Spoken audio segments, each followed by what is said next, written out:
नमस्कार, शाहूज किचनमध्ये तुमचे स्वागत आहे. मी आज बनवत आहे खमंग असे मोदक.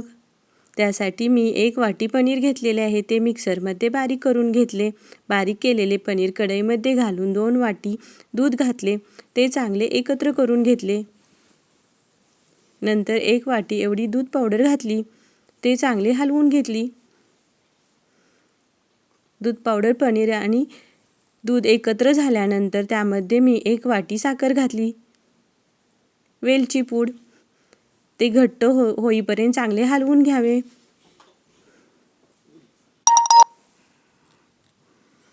आपले पनीर आणि दूध चांगले हलवून घेतले. ते आटत आहे. त्याचा असा घट्ट गोळा होत नाही तोपर्यंत ते हलवत राहावे. सारणासाठी मी खजूर, काजू आणि बदाम घेतलेले आहे. काजू बदाम मी बारीक चिरून घेतलेले आहे. ते खजूरमध्ये असे मिक्स करून घेतलेले आहे. येथे तुम्ही बघू शकता.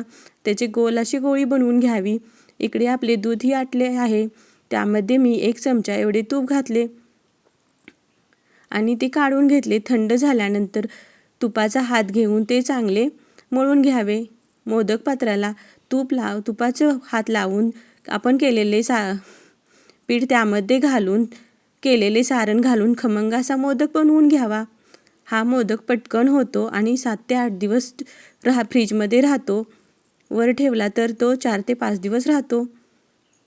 मी तुम्हाला हा मोदक फोडून दाखवते. तुम्ही बघू शकता सारण आतमध्ये कसे छान बसले आहे आणि हा मोदक खायला खूप खमंग लागतो. तर या गणेश चतुर्थी दिवशी हा मोदक तुम्ही नक्की करून बघा आणि मला सांगा कसा झाला तुमचा मोदक. धन्यवाद.